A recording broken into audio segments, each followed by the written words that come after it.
Chapter 17. In about a minute, somebody spoke out of a window without putting his head out and says, "Be done, boys. Who's there?" I says, "It's me." "Who's me?" "George Jackson, sir." "What do you want?" "I don't want nothing, sir. I only want to go along by, but the dogs won't let me." "What are you prowling around here this time of night for, hey?" "I warn't prowling around, sir. I fell overboard off of the steamboat." "Oh, you did you? Strike a light there, somebody. What did you say your name was?" "George Jackson, sir. I'm only a boy." "Look here. If you're telling the truth, you needn't be afraid. Nobody'll hurt you. But don't try to budge. Stand right where you are. Rouse out Bob and Tom, some of you, and fetch the guns. George Jackson, is there anybody with you?" "No, sir, nobody." I heard the people stirring around in the house now, and see a light. The man sung out, "Snatch that light away, Betsy, you old fool. Ain't you got any sense? Put it on the floor behind the front door. Bob, if you and Tom are ready, take your places." "All ready." "Now, George Jackson, do you know the Shepherdsons?" "No, sir, I never heard of them." "Well, that may be so, and it mayn't.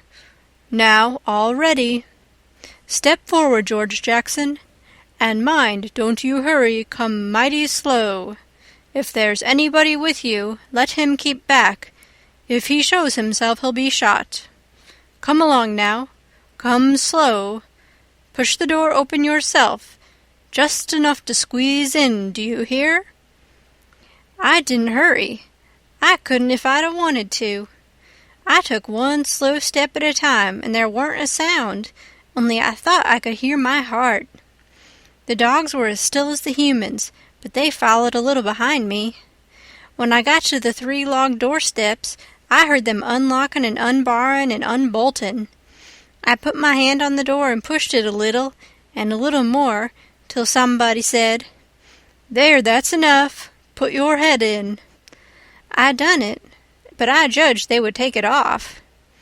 The candle was on the floor, and there they all was looking at me, and me at them, for about a quarter of a minute.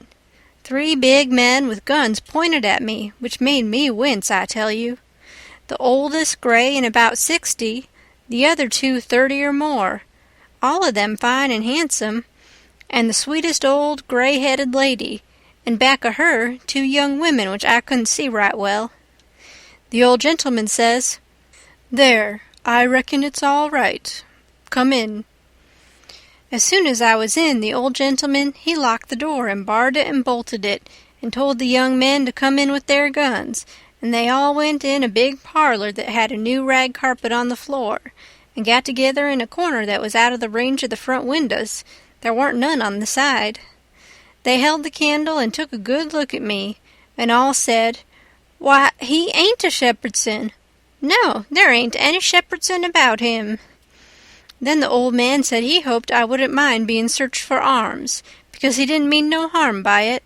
It was only to make sure. So he didn't pry into my pockets, but only felt outside with his hands, and said it was all right. He told me to make myself easy and at home, and tell all about myself, but the old lady says, "Why, bless you, Saul, the poor thing's as wet as he can be, and don't you reckon it may be he's hungry?" "True for you, Rachel, I forgot." So the old lady says, "Betsy," this was a nigger woman, "you fly around and get him something to eat as quick as you can, poor thing, and one of you girls go and wake up Buck and tell him, oh, here he is himself. Buck, take this little stranger and get the wet clothes off from him and dress him up in some of yours that's dry." Buck looked about as old as me, 13 or 14 or along there, though he was a little bigger than me. He hadn't on anything but a shirt, and he was very frowsy-headed. He came in gaping and digging one fist into his eye, and he was dragging a gun along with the other one. He says, "Ain't they no Shepherdsons around?" They said no, 'twas a false alarm. "Well," he says, "if they'd 'a been some, I reckon I'd 'a' got one." They all laughed, and Bob says, "Why, Buck, they might have scalped us all, you've been so slow in comin'."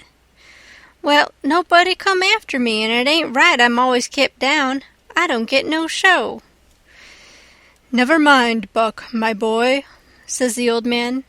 "You'll have show enough, all in good time, don't you fret about that. Go 'long with you now, and do as your mother told you." When we got upstairs to his room, he got me a coarse shirt and a roundabout and pants of his, and I put them on. While I was at it, he asked me what my name was, but before I could tell him, he started to tell me about a blue jay and a young rabbit he had catched in the woods day before yesterday, and asked me where Moses was when the candle went out. I said I didn't know, I hadn't heard about it before, no way. "Well, guess," he says. "How am I going to guess," says I, "when I never heard tell of it before?" "But you can guess, can't you? It's just as easy." "Which candle?" I says.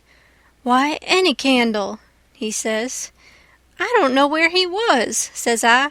"Where was he?" "Why, he was in the dark. That's where he was."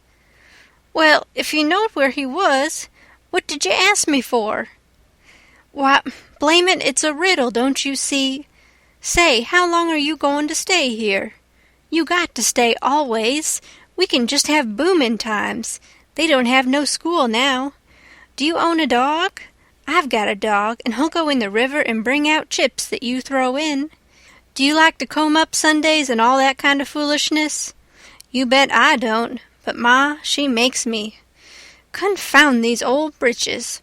I reckon I'd better put 'em on, but I'd ruther not, it's so warm. Are you all ready? All right. Come along, old hoss."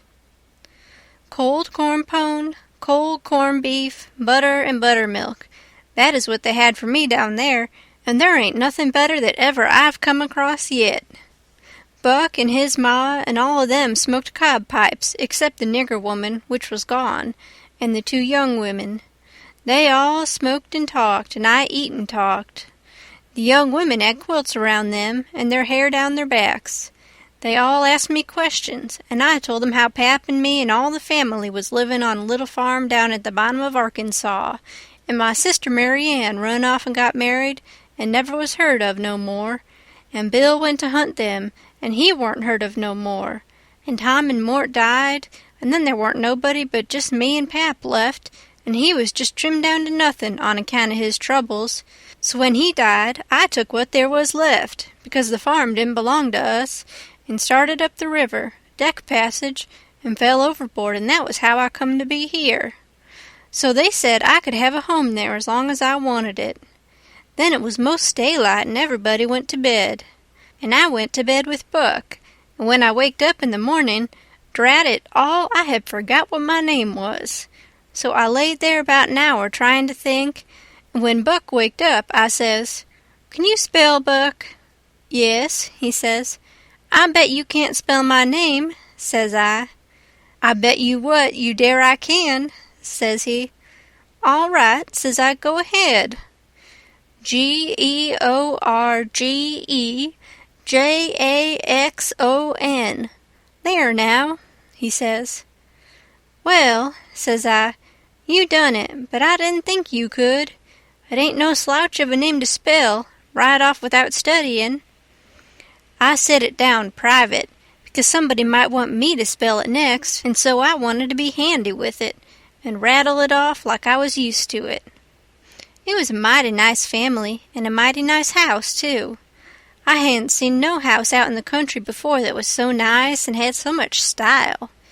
It didn't have an iron latch on the front door, nor a wooden one with a buckskin string, but a brass knob to turn, the same as houses in town. There weren't no bed in the parlor, nor a sign of a bed, but heaps of parlors in towns has beds in them. There was a big fireplace that was bricked on the bottom, and the bricks was kept clean and red by pouring water on them and scrubbing them with another brick. Sometimes they washed them over with red water paint they call Spanish brown, same as they do in town. They had big brass dog irons that could hold up a saw log. There was a clock on the middle of the mantelpiece, with a picture of a town painted on the bottom half of the glass front, and a round place in the middle of it for the sun, and you could see the pendulum swinging behind it. It was beautiful to hear that clock tick, and sometimes when one of these peddlers had been along and scoured her up and got her in good shape, she would start in and strike 150 before she got tuckered out. They wouldn't take any money for her. Well, there was a big outlandish parrot on each side of the clock, made out of something like chalk and painted up gaudy. By one of the parrots was a cat made of crockery, and a crockery dog by the other. When you pressed down on them, they squeaked, but didn't open their mouths nor look different nor interested. They squeaked through underneath. There was a couple of big wild turkey wing fans spread out behind those things. On the table in the middle of the room was kind of a lovely crockery basket that had apples and oranges and peaches and grapes piled up in it, which was much redder and yellower and prettier than real ones is, but they weren't real because you could see where pieces had got chipped off and showed the white chalk, or whatever it was, underneath. This table had a cover made out of beautiful oilcloth, with a red and blue spread eagle painted on it, and a painted border all round. It come all the way from Philadelphia, they said. There were some books, too, piled up perfectly exact on each corner of the table. One was a big family Bible, full of pictures. One was Pilgrim's Progress, about a man that left his family. It didn't say why. I read considerable in it now and then. The statements was interesting, but tough. Another was Friendship's Offering, full of beautiful stuff and poetry, but I didn't read the poetry. Another was Henry Clay's speeches, and another was Dr. Gunn's Family Medicine, which told you all about what to do if a body was sick or dead. There was a hymn book and a lot of other books, and there was nice split-bottom chairs and perfectly sound, too, not bagged down in the middle and busted like an old basket. They had pictures hung on the walls, mainly Washingtons and Lafayettes and battles and Highland Marys, and one called Singing the Declaration. There was some that they called crayons, which one of the daughters which was dead made her own self when she was only 15 years old. They was different from any pictures I ever see before. Blacker mostly than is common. One was a woman in a slim black dress, belted small under the armpits, with bulges like a cabbage in the middle of the sleeves, and a large black scoop-shovel bonnet with a black veil, and white slim ankles crossed about with black tape, and very wee black slippers like a chisel, and she was leaning pensive on a tombstone on her right elbow, under a weeping willow, and her other hand hanging down her side holding a white handkerchief and a reticule, and underneath the picture it said, "Shall I never see thee more, alas?" Another was a young woman with her hair all combed up straight to the top of her head and knotted there in front of a comb like a chair-back, and she was crying into a handkerchief and had a dead bird laying on its back in her other hand with its heels up, and underneath the picture it said, "I shall never hear thy sweet chirrup more, alas." There was one more where a young lady was at a window looking up at the moon, and tears running down her cheeks, and she had an open letter in one hand with black sealing-wax showing on one edge of it, and she was mashing a locket with a chain to it against her mouth, and underneath the picture it said, "And art thou gone? Yes, thou art gone, alas." These was all nice pictures, I reckon, but I didn't somehow seem to take to them, because if ever I was down a little, they always give me the fantides. Everybody was sorry she died, because she had laid out a lot more of these pictures to do, and a body could see by what she had done what they had lost. But I reckon that with her disposition, she was having a better time in the graveyard. She was at work on what they said was her greatest picture when she took sick, and every day and every night it was her prayer to be allowed to live till she got it done, but she never got the chance. It was a picture of a young woman in a long white gown, standing on the rail of a bridge all ready to jump off, with her hair all down her back, and looking up to the moon with the tears running down her face, and she had 2 arms folded across her breast, and 2 arms stretched out in front, and 2 more reaching up towards the moon, and the idea was to see which pair would look best and then scratch out all the other arms. But as I was saying, she died before she got her mind made up, and now they kept this picture over the head of the bed in her room, and every time her birthday come, they hung flowers on it. Other times it was hid with a little curtain. The young woman in the picture had a kind of nice sweet face, but there were so many arms it made her look too spidery, seemed to me. This young girl kept a scrapbook when she was alive, and used to paste obituaries and accidents and cases of patients suffering in it out of the Presbyterian Observer, and write poetry after them out of her own head. It was very good poetry. This is what she wrote about a boy by the name of Stephen Dowland Botts that fell down a well and was drownded. Ode to Stephen Dowland Botts, deceased. And did young Stephen sicken? And did young Stephen die? And did the sad hearts thicken? And did the mourners cry? No, such was not the fate of young Stephen Dowling Botts. Though sad hearts round him thickened, 'twas not from sickness's shots. No whooping cough did rack his frame, nor measles drear with spots. Not these impaired the sacred name of Stephen Dowling Botts. Despised love struck not with woe that head of curly knots, nor stomach troubles laid him low, young Stephen Dowling Botts. Oh no, then list with tearful eye, whilst I his fate do tell. His soul did from this cold world fly, by falling down a well. They got him out and emptied him. Alas, it was too late. His spirit was gone for to sport aloft in the realms of the good and great. If Emmeline Grangerfield could make poetry like that before she was 14, there ain't no telling what she could have done by and by. Buck said she could rattle off poetry like nothing. She didn't ever have to stop to think. He said she would slap down a line, and if she couldn't find anything to rhyme with it, would just scratch it out and slap down another one and go ahead. She warn't particular. She could write about anything you choose to give her to write about, just so it was sadful. Every time a man died, or a woman died, or a child died, she would be on hand with her tribute before he was cold. She called them tributes. The neighbor said it was the doctor first, then Emmeline, then the undertaker. The undertaker never got in ahead of Emmeline but once, and then she hung fire on a rhyme for the dead person's name, which was Whistler. She warn't ever the same after that. She never complained, but she kinder pined away and did not live long. Poor thing, many's the time I made myself go up to the little room that used to be hers and get out her poor old scrapbook and read in it when her pictures had been aggravating me and I had soured on her a little. I liked all that family, dead ones and all, and weren't going to let anything come between us. Poor Emmeline made poetry about all the dead people when she was alive, and it didn't seem right that there warn't nobody to make some about her now she was gone. So I tried to sweat out a verse or two myself, but I couldn't seem to make it go somehow. They kept Emmeline's room trim and nice, and all the things fixed in it just the way she liked to have them when she was alive, and nobody ever slept there. The old lady took care of the room herself, though there was plenty of niggers, and she sewed there a good deal and read her Bible there mostly.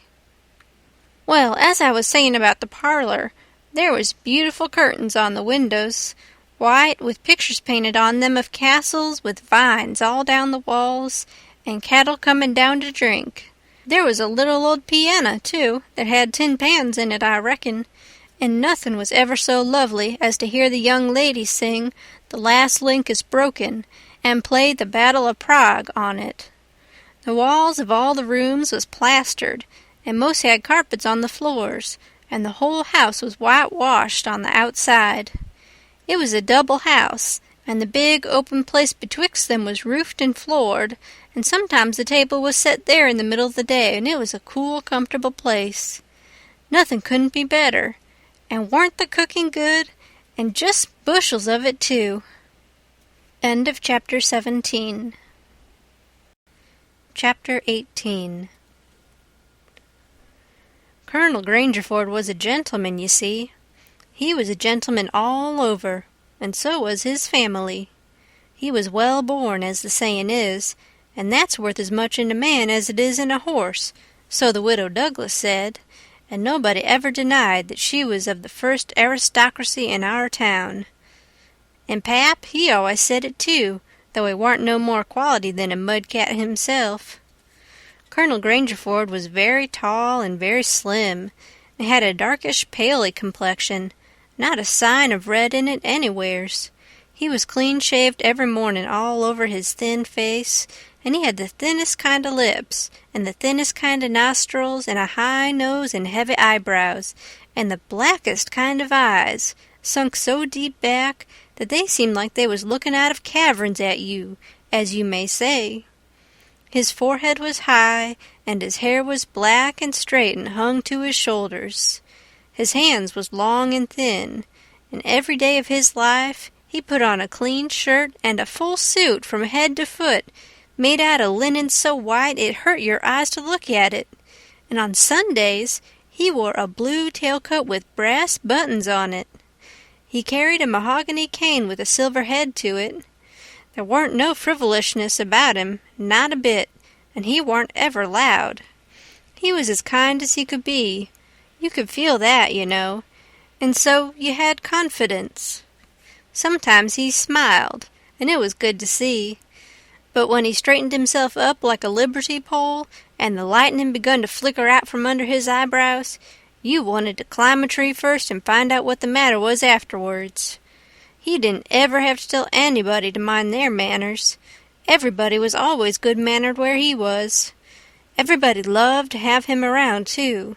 He was sunshine most always. I mean, he made it seem like good weather. When he turned into a cloud bank, it was awful dark for half a minute, and that was enough. There wouldn't nothing go wrong again for a week.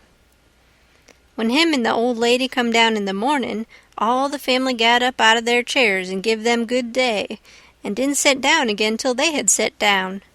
Then Tom and Bob went to the sideboard, where the decanter was, and mixed a glass of bitters, and handed it to him, and he held it in his hand and waited till Tom's and Bob's was mixed, and then they bowed and said, "Our duty to you, sir and madam," and they bowed the least bit in the world, and said thank you, and so they drank all three, and Bob and Tom poured a spoonful of water in the sugar and the mite of whiskey or apple brandy in the bottom of their tumblers, and give it to me and Buck, and we drank to the old people too.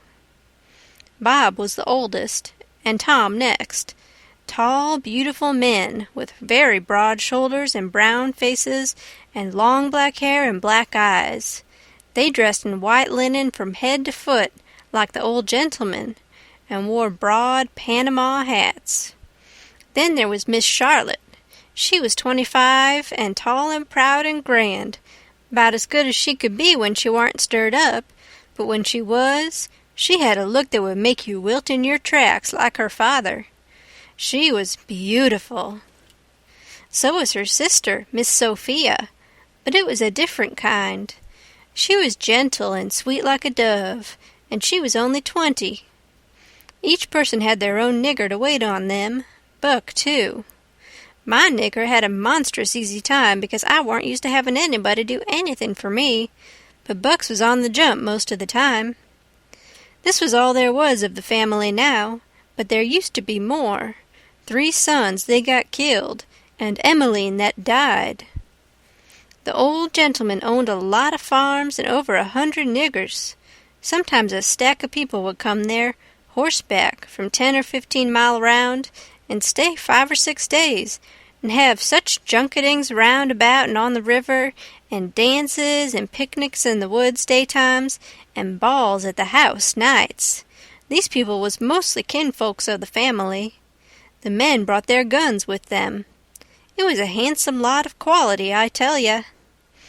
There was another clan of aristocracy around there, 5 or 6 families, mostly of the same name of Shepherdson. They was as high-toned and well-born and rich and grand as the tribe of Grangerfords. The Shepherdsons and Grangerfords used the same steamboat landing, which was about 2 miles above our house, so sometimes when I went up there with a lot of our folks, I used to see a lot of the Shepherdsons there on their fine horses. One day Buck and me was away out in the woods hunting, and heard a horse comin'. We was crossin' the road. Buck says, "Quick, jump for the woods." We done it, and then peeped down the woods through the leaves. Pretty soon a splendid young man come gallopin' down the road, settin' his horse easy and lookin' like a soldier. He had a gun across his pommel. I had seen him before. It was young Harney Shepherdson. I heard Buck's gun go off in my ear, and Harney's hat tumbled off from his head. He grabbed his gun and rode straight to the place where we was hid. But we didn't wait. We started through the woods on a run. The woods warn't thick, so I looked over my shoulder to dodge a bullet, and twice I see Harney cover Buck with his gun, and then he rode away the way he come. To get his hat, I reckon, but I couldn't see. We never stopped running till we got home. The old gentleman's eyes blazed a minute. 'Twas pleasure mainly, I judged. Then his face sort of smoothed down, and he says, kind of gentle, "I don't like shooting from behind a bush. Why didn't you step into the road, my boy?" "The Shepherdsons don't, father. They always take advantage." Miss Charlotte, she held her head up like a queen while Buck was telling his tale, and her nostrils spread and her eyes snapped. The two young men looked dark, but never said nothin'. Miss Sophia, she turned pale, but the color come back when she found the man warn't hurt. Soon as I could get Buck down by the corn cribs under the tree by ourselves, I says, "Did you want to kill him, Buck?" "Well, I bet I did." "What did he do to you?" "Him? He never done nothing to me." "Well, then, what did you want to kill him for?" "Why, nothing, only it's on account of the feud." "What's a feud?" "Why, where was you raised? Don't you know what a feud is?" "Never heard of it before. Tell me about it." "Well," says Buck, "a feud is this way. A man has a quarrel with another man and kills him. Then that other man's brother kills him. Then the other brothers on both sides goes for one another. Then the cousins chip in. And by, everybody's killed off and there ain't no more feud. But it's kind of slow and takes a long time." "Has this one been going on long, Buck?" "Well, I should reckon. It started 30 year ago, or summers along there. There was trouble about something, and then a lawsuit to settle it, and the suit went agin one of the men, so he up and shot the man that won the suit. Which he would naturally do, of course. Anybody would." "What was the trouble about, Buck?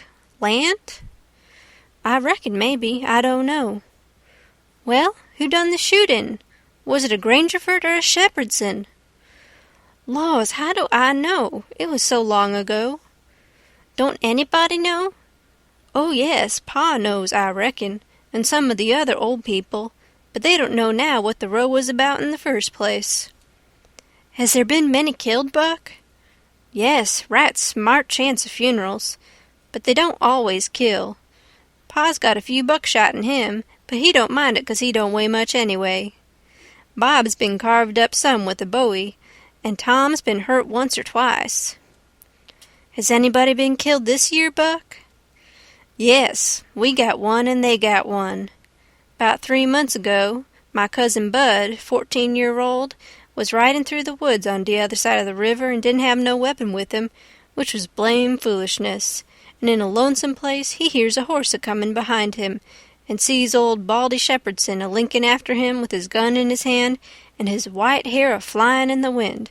Instead of jumping off and taking to the bush, Bud 'lowed he could outrun him, so they had it nip and tuck for 5 mile or more, the old man a-gainin' all the time. So at last Bud seen it warn't any use, so he stopped and faced around so as to have the bullet holes in front, you know. And the old man, he rode up and shot him down. But he didn't get much chance to enjoy his luck, for inside of a week our folks laid him out." "I reckon that old man was a coward, Buck." "I reckon he warn't a coward. Not by a blame sight.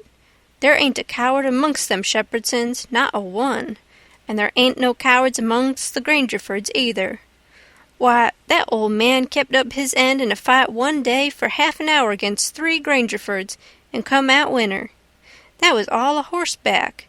He lit off his horse and got behind a little woodpile and kept his horse before him to stop the bullets. But the Grangerfords stayed on their horses and capered around the old man and peppered away at him, and he peppered away at them. Him and his horse both went home pretty leaky and crippled, but the Grangerfords had to be fetched home, and one of 'em was dead, and another died the next day.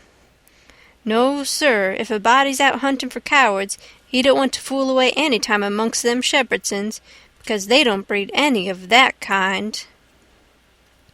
Next Sunday we all went to church, about 3 mile, everybody a horseback. The men took their guns along, and so did Buck, and kept them between their knees or stood them hand against the wall. The Shepherdsons done the same. It was pretty ornery preachin', all about brotherly love and such like tiresomeness, but everybody said it was a good sermon, and they all talked it over going home, and had such a powerful lot to say about faith and good works and free grace and pre-foreordination and I don't know what all, that it did seem to me to be one of the roughest Sundays I had run across yet. About an hour after dinner, everybody was dozing around, some in their chairs and some in their rooms, and it got to be pretty dull. Buck and a dog was stretched out on the grass in the sun, sound asleep. I went up to our room and judged I would take a nap myself. I found that sweet Miss Sophia standing in her door, which was next to ours, and she took me in her room and shut the door very soft, and asked me if I liked her, and I said I did, and she asked me if I would do something for her and not tell anybody, and I said I would. Then she said she'd forgot her Testament, and left it in the seat at church between 2 other books, and would I slip out quiet and go there and fetch it to her, and not say nothing to nobody? I said I would, so I slid out and slipped off up the road, and there warn't anybody at the church except maybe a hog or 2, for there warn't any lock on the door, and hogs likes a punchin' floor in summertime because it's cool. If you notice, most folks don't go to church only when they've got to, but a hog is different. Says I to myself, something's up. It ain't natural for a girl to be in such a sweat about a Testament. So I give it a shake, and out drops a little piece of paper with 2:30 wrote on it with a pencil. I ransacked it, but couldn't find anything else. I couldn't make anything out of that, so I put the paper in the book again, and when I got home and upstairs, there was Miss Sophia in her door waiting for me. She pulled me in and shut the door. Then she looked in the Testament till she found the paper, and as soon as she read it she looked glad. And before a body could think, she grabbed me and give me a squeeze and said I was the best boy in the world, and not to tell anybody. She was mighty red in the face for a minute, and her eyes lighted up, and it made her powerful pretty. I was a good deal astonished, but when I got my breath I asked her what the paper was about, and she asked me if I had read it, and I said no, and she asked me if I could read writin', and I told her no, only coarse hand. And then she said the paper warn't anything but a bookmark to keep her place, and I might go and play now. I went off down to the river, studyin' over this thing, and pretty soon I noticed that my nigger was followin' along behind. When we was out of sight of the house, he looked back and around a second, and then comes a-runnin' and says, "Mars George, if you'll come down into the swamp, I'll show you a whole stack of water moccasins." Thinks I, that's mighty curious. He said that yesterday. He ought ter know a body don't love water moccasins enough to go round hunting for them. What is he up to, anyway? So I says, all right, trot ahead. I followed a 1/2 mile. Then he struck out over the swamp and waded ankle-deep as much as another 1/2 mile. We come to a little flat piece of land which was dry, and very thick with trees and bushes and vines, and he says, "You shove right in dere just a few steps, Mars George. Dat's where dey is. I seed 'em before. I don't keer to see 'em no more." Then he slopped right along and went away, and pretty soon the trees hid him. I poked into the place a ways and come to a little open patch as big as a bedroom, all hung around with vines, and found a man layin' there asleep, and by jinks, it was my old Jim. I waked him up, and I reckoned it was going to be a grand surprise to him to see me again, but it warn't. He nearly cried, he was so glad, but he warn't surprised. Said he swum along behind me that night, and heard me yell every time, but doesn't answer, because he didn't want nobody to pick him up and take him into slavery again. Says he, I got hurt a little, and couldn't swim fast, so I was considerable ways behind you towards the last.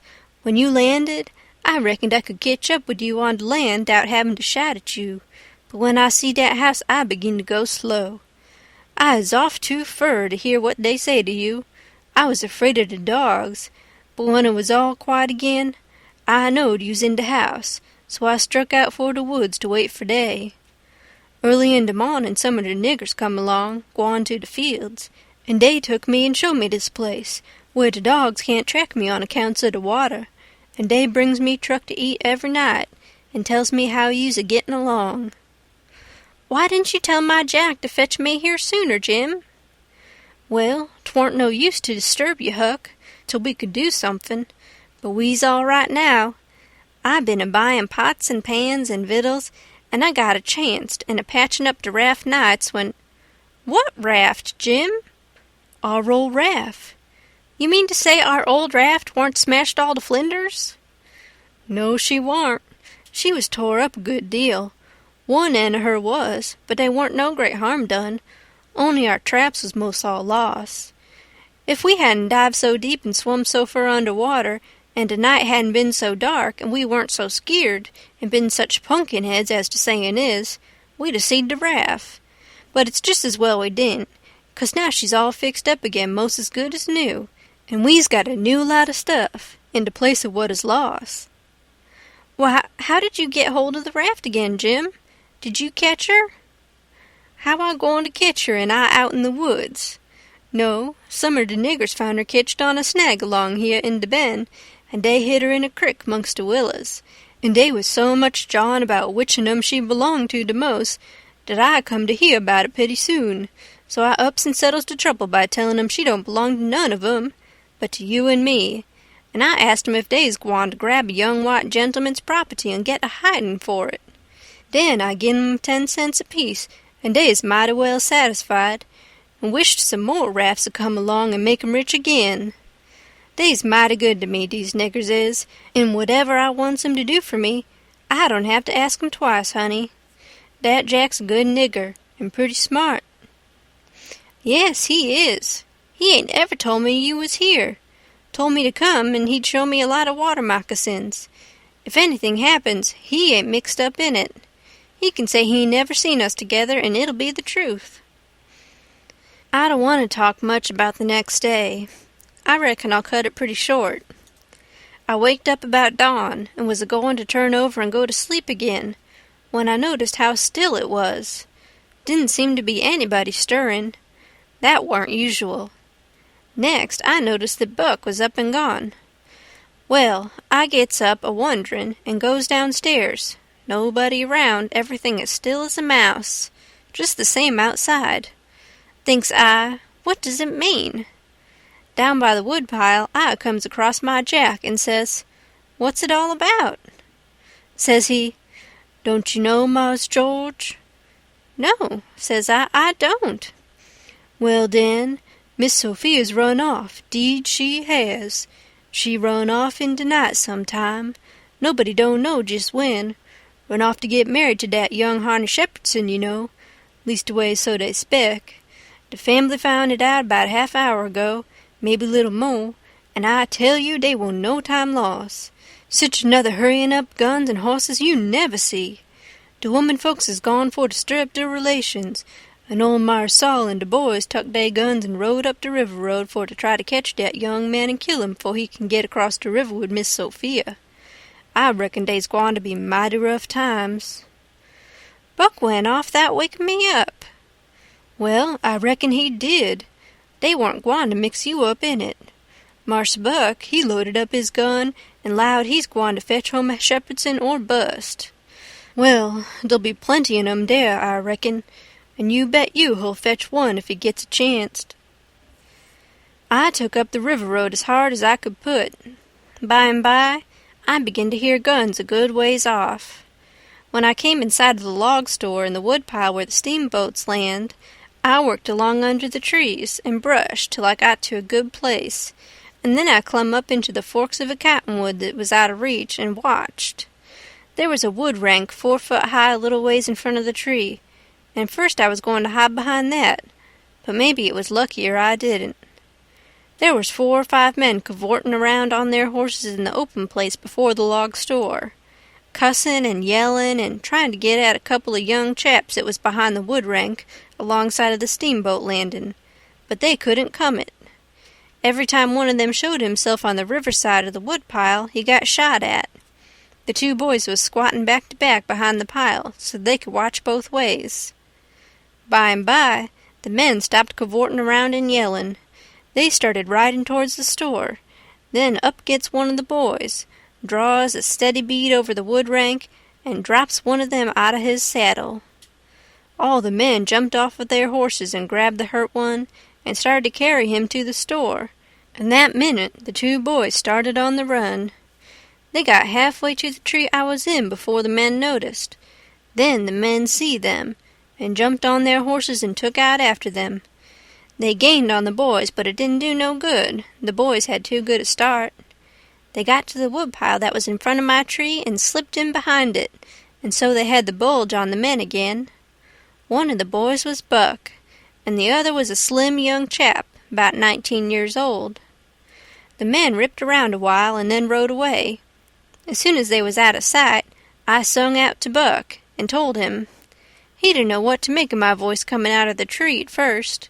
He was awful surprised. He told me to watch out sharp and let him know when the men come in sight again, and said they was up to some devilment or other, wouldn't be gone long. I wished I was out of that tree, but I dasn't come down. Buck begun to cry and rip and lowed that him and his cousin Joe, that was the other young chap, would make up for this day yet.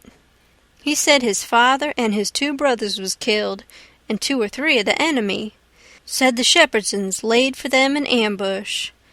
Buck said his father and brothers ought to waited for their relations. Shepherdsons was too strong for them. I asked him what was become of young Harney and Miss Sophia. He said they got across the river and was safe. I was glad of that, but the way Buck did take on because he didn't manage to kill Harney that day he shot at him, I hain't ever heard anything like it. All of a sudden, bang, bang, bang, goes 3 or 4 guns. The men had slipped around through the woods and come in from behind without their horses. The boys jumped for the river, both of them hurt, and as they swum down the current, the men run along the bank, shooting at them and singing out, "Kill them! Kill them!" It made me so sick I most fell out of the tree. I ain't a-going to tell all that happened. It would make me sick again if I was to do that. I wished I hadn't ever come ashore that night to see such things. I ain't ever going to get shut of them. Lots of times I dream about them. I stayed in the tree till it begun to get dark, afraid to come down. Sometimes I heard guns away off in the woods, and twice I seen little gangs of men gallop past the log store with guns, so I reckoned the trouble was still a-going on. I was mighty downhearted, so I made up my mind I wouldn't ever go near that house again, because I reckoned I was to blame somehow. I judged that that piece of paper meant that Miss Sophia was to meet Harney somewheres at 2:30 and run off, and I judged I ought to told her father about that paper and the curious way she acted, and then maybe he would 'a' locked her up and this awful mess wouldn't never happened. When I got down out of the tree, I crept along down the river bank a piece and found the 2 bodies laying in the edge of the water, and tugged at them till I got them ashore. Then I covered up their faces and got away as quick as I could. I cried a little when I was covering up Buck's face, for he was mighty good to me. It was just dark now. I never went near the house, but struck through the woods and made for the swamp. Jim warn't on his island, so I tramped off in a hurry for the crick and crowded through the willows, red hot to jump aboard and get out of that awful country. The raft was gone. My souls, but I was scared. I couldn't get my breath for most a minute. Then I raised a yell. A voice not 25 foot from me says, "Good land, is that you, honey? Don't make no noise." It was Jim's voice. Nothing ever sounded so good before. I run along the bank a piece and got aboard, and Jim, he grabbed me and hugged me, he was so glad to see me. He says, "Laws bless you, child. I was right down sure you's dead again. Jack's been here. He said he reckons you's been shot 'cause you didn't come home no more. So I was just this minute a-starting to raft down towards the mouth of the crick, so's to be all ready for to shove out and leave, soon as Jack comes again and tells me for certain you is dead. Lawsy, I is mighty glad to get you back again, honey." I says, "All right, that's mighty good. They won't find me, and they'll think I've been killed and floated down the river. There's something up there that'll help them think so. So don't you lose no time, Jim, but just shove off for the big water as fast as ever you can." I never felt easy till the raft was 2 miles below there and out in the middle of the Mississippi. Then we hung up our signal lantern and judged that we was free and safe once more.